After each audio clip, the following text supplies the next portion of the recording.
Karibuni mtazamaji katika chaneli yangu ya mapishi. Kwa majina naitwa Rukia Laltia. Ikiwa wewe mgeni katika chaneli hii, please usahau kusubscribe hapo chini na kugonga like na pia kushare na wenzako. Katika video leo ningependa kuwafunza jinsi ya kupika mchele wa kukaangwa ambao unaoitwa fried rice. Nitauchanganya na mayai pamoja na kamba. Makinika nami hadi tamati. Katika upishi huu wa fried rice ama wali kukaangwa, haya ni mahitaji ambayo nitakayotumia katika upishi huu. Huku nikipika nitaonyesha jinsi ambavyo nitakavyotumia haya mahitaji. Sasa tuanze na upishi huu wa wali wa kukaanga. Moja kwa moja tukianza na upishi wetu, utachukua kitunguu chako cha maji na utakikata kwa slice ndogo ndogo kama hivyo.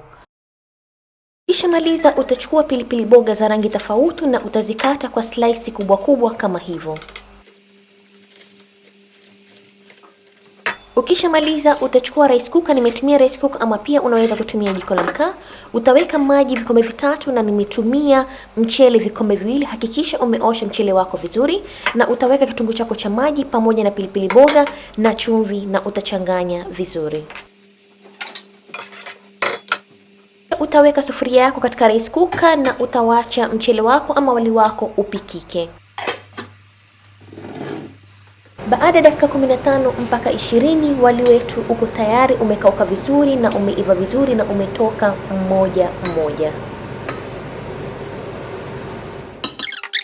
Kisha nitachukua mboga zangu zingine. Niko na beans hizo ndefu, niko na karoti, niko na peas pamoja na mahindi. Nimetumia za mkebe ama pia unaweza kutumia fresh. Hakikisha umezipika mpaka ziwe laini. Nitazitoa maji, alafu nitaweka katika bakuli kama unavyoona katika video. Hizi ndizo mboga ambazo nitakazotumia katika upishi huu wa fried rice. Alafu nitachukua spring onion yangu na nitaikata kwa slice ndogo ndogo kama hivyo.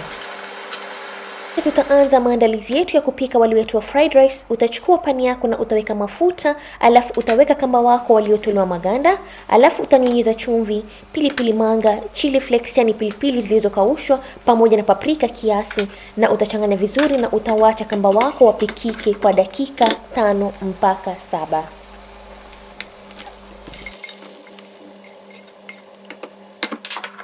Kisha utachukua mayai yako, nimetumia mayai 4 ama pia unaweza kuongeza. Utavunja mayai yako na utanyunyiza chumvi pamoja na pilipili manga na utachanganya mayai yako vizuri.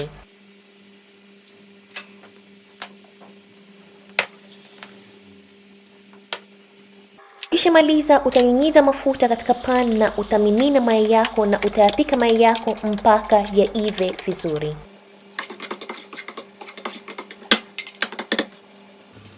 Utakoroga mayai yako mpaka mayai yako yaive vizuri. Yakishaiva utatoa kando na utaweka katika sahani.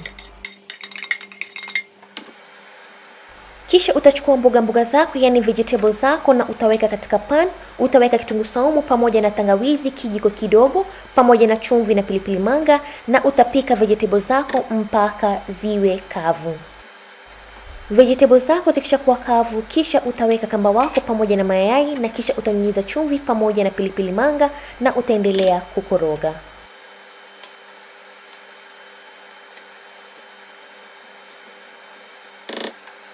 Na mwisho kabisa utaweka wali wako. Sikuweka wali wote, nimeweka nusu ya wali, na nitanyunyiza na soya sauce takribani vijiko 5 ama pia unaweza kuongeza soya sauce, na utachanganya wali wako vizuri na taratibu ili wali wako usikatike.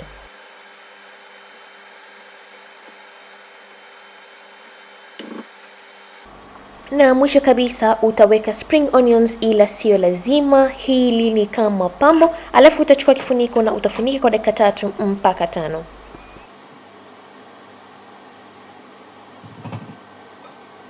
Na baada ya dakika 3 hivi mpaka 5, wali wetu wa mayai wa kamba uko tayari kama unavyoona katika video. Na wali wetu wa mayai pamoja na kamba uko tayari kama unavyoona katika video. Umeiva vizuri na uko na rangi nzuri, na andaa wali wako katika sahani.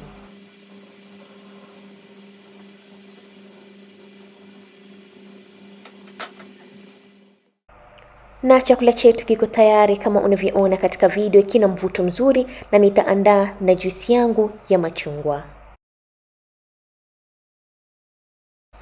Bismillah, wacha nionje hiki chakula ili niweze kuwapatia feedback.